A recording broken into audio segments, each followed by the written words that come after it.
Assalamualaikum warahmatullahi wabarakatuh. Semangat pagi anak-anakku. Semoga semua sehat, senantiasa dalam lindungan Allah SWT. Amin ya robbal alamin.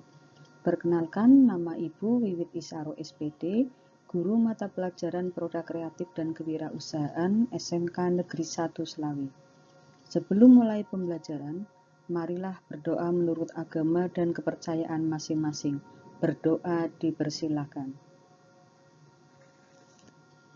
Berdoa selesai. Pada hari ini, Ibu akan menjelaskan kompetensi dasar 3.2, menganalisis peluang usaha produk barang atau jasa, 4.2, merencanakan produk usaha.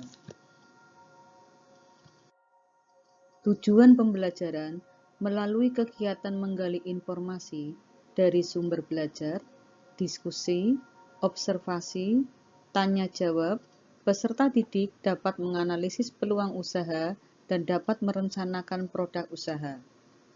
Yang akan Ibu jelaskan mengenai pengetahuan KD 3.2, menganalisis peluang usaha produk barang atau jasa. Silakan kalian perhatikan dan siapkan buku dan alat tulis.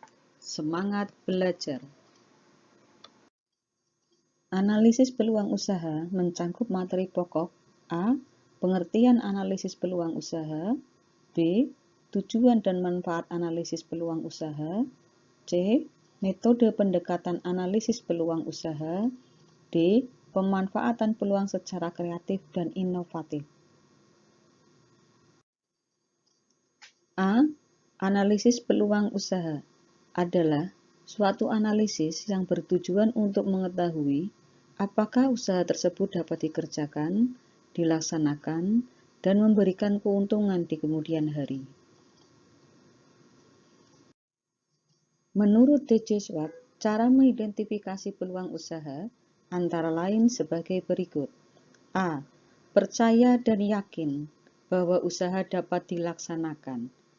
Hapuskan kata mustahil, tak mungkin, tak bisa, dan tak perlu dicoba. B. Tradisi lingkungan yang statis akan melumpuhkan pikiran wirausahawan. Lihatlah peluang-peluang usaha untuk menjadi besar. C. Setiap hari bertanyalah kepada diri sendiri, bagaimana saya dapat melakukan usaha lebih baik. D. Bertanya dan dengarkanlah. Dengan bertanya dan mendengar, maka wirausahawan akan mendapatkan bahan baku mengambil keputusan yang tepat. E. Perluas pikiran dan bersemangatlah. Bergaullah dengan orang-orang yang dapat membuat kita mendapat gagasan-gagasan peluang usaha. Cara mengidentifikasi peluang-peluang usaha dengan mudah dan sederhana antara lain 1. Peluang usaha berdasarkan bakat minat. Bakat dan minat adalah sumber pertama yang dapat dijadikan peluang usaha. Mengapa? Bakat adalah sebuah anugerah keahlian yang diberikan oleh Tuhan Yang Maha Esa kepada masing-masing individu. Sedangkan minat adalah passion atau ketertarikan seseorang pada sebuah bidang. Jika bakat dan minat digabungkan, tentu akan menghasilkan sesuatu yang luar biasa. Apalagi jika bakat dan minat dicarikan peluang usahanya, akan menjadi dasar atau fondasi yang kuat untuk sebuah usaha. 2. Peluang usaha berdasarkan kebutuhan. Kebutuhan juga bisa dijadikan inspirasi untuk memilih ide usaha. Hal sederhana yang dapat dilakukan adalah kejelian peserta didik dalam mengamati lingkungan sekitarnya, terutama tentang pemenuhan kebutuhannya. 3. Peluang usaha berdasarkan masalah yang terjadi. Ayo, amati kondisi-kondisi apa saja yang dapat dijadikan peluang untuk usahamu. Semangat berwirausaha. Banyak sekali peluang usaha yang ada di sekitar kita, asal mau mencari dan bertanya. Sebagai orang yang kreatif, calon wirausahawan akan mampu melihat begitu banyak peluang usaha yang berpotensi untuk diciptakan. Cara mengidentifikasi peluang usaha atau bisnis yang ada bisa dicari, asal wirausahawan mau bekerja keras, ulet, dan percaya kepada kemampuan diri sendiri. Untuk menggali dan memanfaatkan peluang usaha, seorang wirausaha harus berpikir positif dan kreatif dengan cara 1. Percaya usaha dapat dilaksanakan. 2. Menerima gagasan baru. 3. Bertanya pada diri sendiri. 4. Mendengarkan saran orang lain. 5. Memiliki etos kerja tinggi. Dan 6. Pandai berkomunikasi. 4 rumusan mencapai sukses menurut Porkalat mencakup 1. Work hard, bekerja keras. Wirausahawan diharuskan bekerja keras dalam menjalankan usaha yang wirausahawan kerjakan, agar mencapai kesuksesan yang diinginkan. Work smart, bekerja cerdas. Kerja cerdas menuntut wirausahawan untuk melakukan terobosan-terobosan baru, agar usaha yang dijalankan tidak mati atau kalah bersaing dengan usaha wirausahawan lain. 3. Antusias, kegairahan. Kegairahan di sini menjadikan wirausahawan selalu mempunyai semangat dalam menjalankan usaha yang dirintisnya, agar tidak menjadi putus asa jika menghadapi resiko usaha. Servis, pelayanan. Dalam melaksanakan usahanya, wirausahawan dituntut untuk melakukan pelayanan terbaik, agar wirausahawan mendapatkan banyak pelanggan yang secara otomatis akan meningkatkan keuntungannya.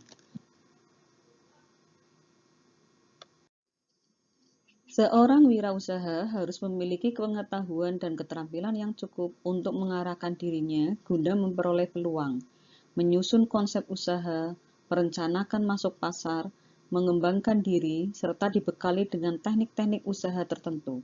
Banyak jenis usaha yang dapat dikelola bergantung pada beberapa hal, antara lain A. Minat seseorang, B. Modal yang dimiliki, C. Relasi yang dimiliki, dan D. Berbagai peluang lainnya. B.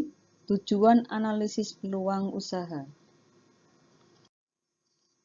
Tujuan analisis peluang usaha adalah untuk mengetahui apakah suatu usaha tersebut layak atau tidak untuk dilaksanakan, serta mengetahui keuntungan dan kerugian usaha tersebut ke depannya.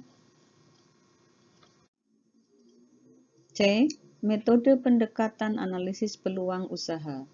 Peluang usaha baru dapat muncul dari sekitar kita, malah dari situasi yang tidak terduga, sekalipun akan memunculkan peluang usaha baru. Untuk mengembangkan ide atau gagasan tentang peluang usaha, kita harus berpikir secara positif, kreatif, inovatif, inisiatif, fleksibel, dan responsif. Metode yang sering digunakan dalam analisis peluang usaha ada 3 yang paling banyak digunakan dan dipakai, yaitu 1. Analisis SWOT, 2. Analisis 5W+1H, dan 3. Studi kelayakan usaha. 1. Analisis SWOT adalah metode perencanaan strategis yang digunakan untuk mengevaluasi kekuatan atau strength, kelemahan atau weakness, peluang atau opportunities, dan ancaman atau threat dalam suatu proyek atau suatu spekulasi bisnis. Keempat faktor itulah yang membentuk akronim SWOT, strength, weakness, opportunities, dan threat. Proses ini melibatkan penentuan tujuan yang spesifik dari spekulasi bisnis atau proyek, dan mengidentifikasi faktor internal dan eksternal yang mendukung dan yang tidak dalam mencapai tujuan tersebut. Metode yang bisa diterapkan untuk upaya tersebut diantaranya adalah analisis SWOT. Analisis SWOT digunakan untuk mengetahui A.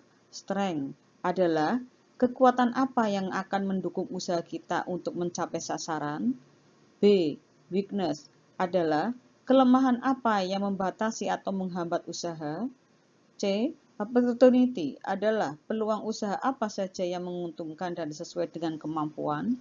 D. Threat adalah ancaman apa saja yang terjadi saat memulai usaha bisa munculnya pesaing. Setelah melaksanakan analisis SWOT, seorang wirausahawan bisa memberikan kesimpulan tentang usaha atau produk tersebut ke depannya. 2. Analisis 5W+1H. Selain menggunakan analisis SWOT, wirausahawan juga bisa menggunakan analisis seperti analisis 5W+1H. Dengan analisis 5W+1H, wirausaha akan lebih mengetahui tentang usaha yang akan dipilihnya, sehingga dapat memberikan gambaran mengenai pelaksanaan usaha tersebut. Analisis 5W+1H terdiri atas what, jenis usaha apa yang akan kita ambil, why, kenapa memilih usaha tersebut, when, kapan akan memulai usaha tersebut, where, di mana kita akan memulai usaha, who, siapa yang akan terlibat dalam usaha, how, bagaimana cara membuatnya atau proses produksinya. Dengan menggunakan analisis tersebut, wirausaha akan lebih mengetahui tentang usaha yang akan dipilihnya, sehingga dapat memberikan gambaran mengenai pelaksanaan usaha tersebut. 3. Studi kelayakan usaha. Studi kelayakan usaha atau disebut analisis proyek bisnis. Studi ini pada dasarnya membahas tentang berbagai konsep dasar yang berkaitan dengan keputusan dan proses pemilihan proyek bisnis agar mampu memberikan manfaat ekonomis dan sosial sepanjang waktu. Hasil studi kelayakan usaha pada prinsipnya bisa digunakan untuk 1. Merintis usaha baru atau produk baru. 2. Mengembangkan usaha yang sudah ada atau memperluas usaha. 3. Memilih jenis usaha atau investasi atau proyek yang paling menguntungkan. Tujuan menyusun studi kelayakan usaha adalah untuk mengetahui gambaran awal dalam memulai usaha dan bagaimana penghitungan secara sederhananya agar wirausaha dapat mengetahui pola pengelolaan usaha tersebut ke depannya. Dalam penyusunan studi kelayakan usaha hanya memuat 5 hal, yaitu 1. Pasar yang akan dimasuki seperti apa, jadi harus mengetahui produk yang dibutuhkan, konsumennya siapa, dan berapa banyak penawarannya. 2. Produksinya bagaimana cara dan metodenya, berapa banyak yang harus dihasilkan, terkait dengan permintaan konsumennya, tempat produksinya di mana. 3. Manajemen pengelolaan usahanya seperti apa, dikelola sendiri, atau dengan rekan, atau bersama-sama, atau seperti apa. 4. Cara pengelolaan keuangannya, penyusunan cash flow-nya, metode pencatatan transaksinya, bukti transaksi, dan penyusunan laporan keuangan usahanya. 5. Situasi dan kondisi ekonomi yang terjadi, baik yang terkait dengan usaha atau produk, atau kondisi ekonomi masyarakat atau konsumen, juga harus menjadi perhatian agar tidak menimbulkan efek yang merugikan. Studi kelayakan usaha dapat dilaksanakan dengan cara 1. Tahap penemuan ide atau perumusan gagasan. Mencari kemungkinan-kemungkinan bisnis atau produk usaha yang bisa diidentifikasi dan dirumuskan, misalnya membuat produk dari bahan lunak, bahan keras, pembenihan ikan, pembuatan kuliner, kosmetik, atau produk lainnya yang sesuai dengan keahlian. 2. Tahap formulasi tujuan. Merumuskan visi dan misi ke depan yang harus diwujudkan dalam tindakannya. 3. Tahap analisis. Proses sistematis yang harus dilakukan dengan memperhatikan aspek-aspek meliputi aspek pasar, aspek teknik produksi, aspek manajemen, dan aspek finansial. 4. Tahap keputusan. Setelah dievaluasi, dipelajari, dan memperhatikan hasilnya, maka wirausaha harus bisa memutuskan apakah usaha tersebut bisa dilaksanakan atau tidak. D. Pemanfaatan peluang secara kreatif dan inovatif. Kreativitas merupakan salah satu dari kemampuan manusia yang dapat memberi kepuasan dalam hidup, sehingga manusia dapat mengaktualisasikan dirinya dalam lingkungannya. Orang yang kreatif adalah orang yang cepat menangkap peluang yang muncul dari suatu kondisi lingkungan sekitarnya. Orang kreatif akan memandang barang yang oleh kebanyakan orang dianggap tidak berguna menjadi berguna dan mempunyai nilai jual. Ada beberapa peluang usaha yang bisa dimanfaatkan secara kreatif dan mampu menghasilkan nilai tambah, yaitu sebagai berikut. 1.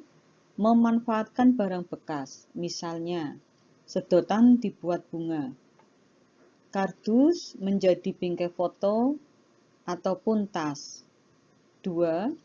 Memanfaatkan barang yang tersedia atau disediakan oleh alam, seperti membuat gerabah atau kerajinan yang lain dari tanah liat. 3. Memanfaatkan kejadian atau peristiwa yang ada di sekitarnya. Misalnya, berdagang aneka keperluan sekolah menjelang tahun ajaran baru. Berjualan aneka minuman di kala musim kemarau. 4. Memanfaatkan segala hal yang dianggap memberikan peluang dan kesempatan yang menguntungkan di kemudian hari dengan mengetahui cara pengolahan dan pemanfaatannya. Seorang wirausaha dalam melaksanakan pola-pola kreativitasnya akan selalu melalui 7 langkah proses berpikir kreatif, yaitu 1. Persiapan, 2. Penyidikan, 3. Transformasi, 4. Penetasan, 5. Penerangan, 6. Pengujian, dan 7. Penerapan. Inovasi adalah suatu proses pengubahan peluang menjadi gagasan atau ide yang dapat dijual dan diterima oleh masyarakat. Inovasi bukan selalu berupa ide yang rumit, tetapi kadang inovasi berhasil dari ide yang sepele dan sejenis saja, asal merupakan yang baru dan harus lebih baik dari yang sudah ada. Sebab, dalam dunia bisnis pada zaman sekarang, tanpa adanya inovasi, baik mengenai produk-produknya maupun pelayanannya, akan mengakibatkan kegagalan. Inovasi merupakan proses pengubahan peluang menjadi gagasan atau ide yang dapat dijual. Tidak selalu ide yang rumit, tetapi sederhana atau satu jenis saja, asal merupakan hal baru yang lebih baik. Menurut Kuratko, ada 4 jenis inovasi. 1. Invensi atau penemuan. Merupakan sebuah kreasi suatu produk, jasa, maupun proses baru yang belum pernah dilakukan sebelumnya. 2. Ekstensi atau pengembangan. Merupakan kelanjutan atau perbaikan dari penemuan.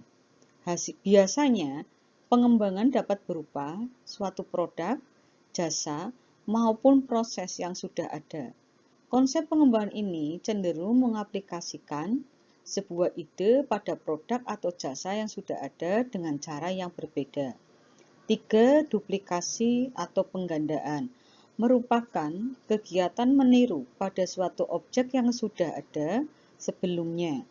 Meskipun duplikasi ini pada dasarnya adalah meniru, namun tidak semata meniru secara keseluruhan, melainkan menambah beberapa sentuhan kreatif untuk memperbaiki konsep yang sudah ada dengan tujuan memenangkan persaingan atau lebih unggul. 4. Sintesis atau formula baru merupakan gabungan atau perpaduan sebuah konsep dan faktor-faktor yang sudah ada menjadi formulasi baru. Proses sintesis ini dilakukan dengan cara pengambilan sejumlah ide atau produk yang sudah ditemukan untuk kemudian dibentuk dan diubah menjadi produk yang dapat diaplikasikan dengan cara baru.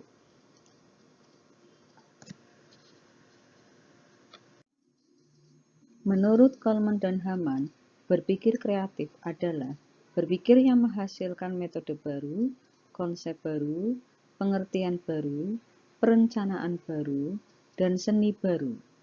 Untuk berpikir kreatif diperlukan keberanian dan keyakinan pada diri sendiri.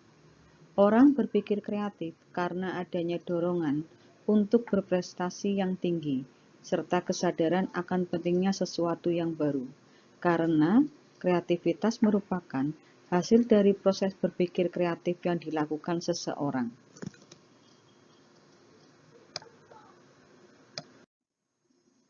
Peluang usaha jasa yang ada dalam bentuk layanan usaha diantaranya: A. Layanan di bidang penyediaan jasa cetak, print, cuci, makanan, dan lainnya. B. Layanan di bidang antaran atau transportasi seperti Gojek, Grab, dan lainnya. C. Layanan di bidang pengiriman barang seperti Tiki, Pos, dan lainnya. D. Layanan lainnya yang bertujuan mempermudah dan memenuhi kebutuhan manusia. Produk barang dan jasa. Produk adalah segala sesuatu yang dapat ditawarkan kepada suatu pasar agar diperhatikan, diminta, dibeli, dan dikonsumsi sehingga dapat memuaskan kebutuhan. A. Produk barang.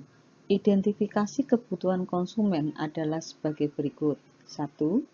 Kebutuhan pokok atau primer, kebutuhan yang menunjang kebutuhan pribadi yang utama. 2.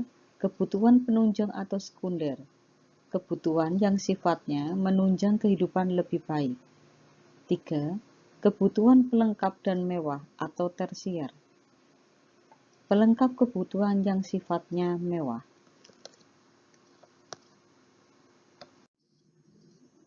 Wirausahawan mengklasifikasikan barang didasarkan pada kebiasaan konsumen, di antaranya 1. Barang yang mudah didapat, 2. Barang shopping. Ciri khusus yang dibuat untuk konsumen agar mudah mengenali seperti kualitas, keunggulan, model, dan penampilan dari produk yang kita buat. B. Produk jasa. Jasa adalah setiap kegiatan atau manfaat yang ditawarkan oleh suatu pihak kepada pihak lain yang sifatnya dan bentuknya ditunjukkan dengan ciri sebagai berikut. 1. Tidak berwujud. 2. Tidak dapat dipisahkan. 3. Berubah-ubah. Dan 4. Daya tahan. Contoh produk kreatif yang mampu menerobos pasar dengan keunggulan dari sisi kreativitasnya. Ada 8 subsektor industri, antara lain 1. Bidang aplikasi dan game, 2. Bidang desain produk, 3. Bidang fashion, 4. Bidang DKV, 5. Bidang fotografi, 6. Bidang kriya, 7. Bidang kuliner, dan 8. Bidang seni pertunjukan. Yang pertama, bidang aplikasi dan game. Subsektor aplikasi dan permainan merupakan salah satu jenis industri kreatif berbasis teknologi. Subsektor industri permainan khususnya terkait dengan kreasi permainan dan produksi permainan tidak hanya bersifat hiburan, tetapi juga bisa memberikan edukasi dan melatih ketangkasan otak, tergantung dari jenis permainannya. Industri aplikasi juga merupakan jenis industri yang menyajikan konten bermanfaat untuk penggunanya. Contoh, aplikasi yang kreatif saat ini seperti aplikasi pemesanan transportasi online, belajar bahasa Inggris privat online, belajar mengaji melalui aplikasi, dan aplikasi yang lainnya. 2. Bidang desain produk. Desain produk atau desain produk industri yaitu sebuah bidang keilmuan atau profesi yang menentukan bentuk dari sebuah produk manufaktur, kemudian mengolah bentuk tersebut agar sama dan sesuai dengan pemakainya, dan kemampuan proses produksinya pada industri yang memproduksinya. Kelebihan desain produk industri ini adalah pada cara penciptaan sebuah ide dalam mendesain dan mengolah segala macam unsur kreatif, serta membawa ke tahap selanjutnya. Contohnya yaitu ballpoint yang menyatu dengan pensil, aneka tampilan kemasan produk, dan lain sebagainya. 3. Bidang fashion. Subsektor fashion termasuk ke dalam jenis industri kreatif yang terkait dalam pembuatan suatu produk pakaian dan pembuatan aksesoris pakaian. Contoh dari bidang fashion tidak hanya pakaian seperti kemeja, gaun, celana panjang, tetapi juga aksesoris seperti jilbab, tas, sepatu, ikat pinggang, serta jenis aksesoris lainnya. Bidang fashion juga membuka konsultasi terkait mode dan mendistribusikan produk mode yang telah diciptakan. 4. Produk di bidang DKV.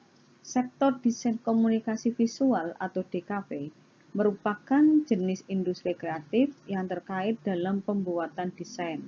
Salah satunya adalah desain grafis. Sistem kerja yang diterapkan dari industri kreatif ini adalah dengan melakukan konsultasi identitas perusahaan dan jasa riset pemasaran, serta produksi kemasan dan jasa pengepakan. Contoh produk kreatif sektor komunikasi, desain komunikasi visual, diantaranya desain logo unik, desain brosur, digital printing, digital yang berhubungan dengan multimedia, dan lain sebagainya. 5. Bidang fotografi. Industri ini terkait dengan produksi suatu karya foto dan jasa fotografi. Subsektor ini mencakup berbagai hal mulai dari pembuatan sebuah foto, produksi suatu foto, hingga memasarkan produk yang telah diciptakan.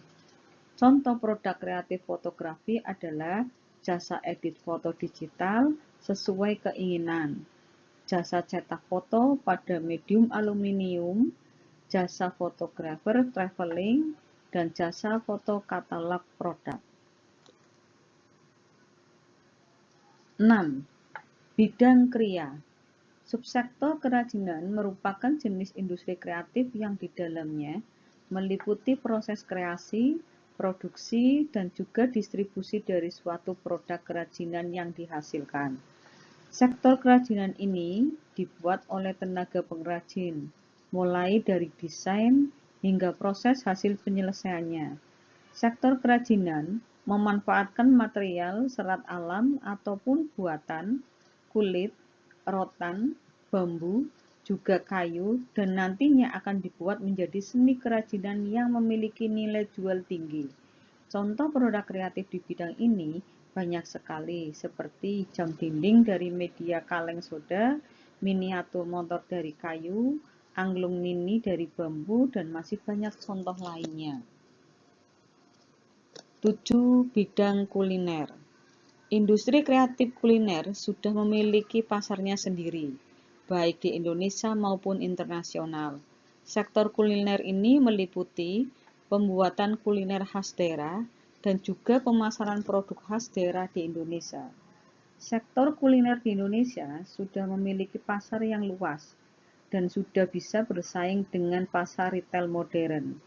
Sektor kuliner menjadi industri kreatif yang cukup menjanjikan saat ini karena memiliki nilai ekonomis dan menghasilkan keuntungan.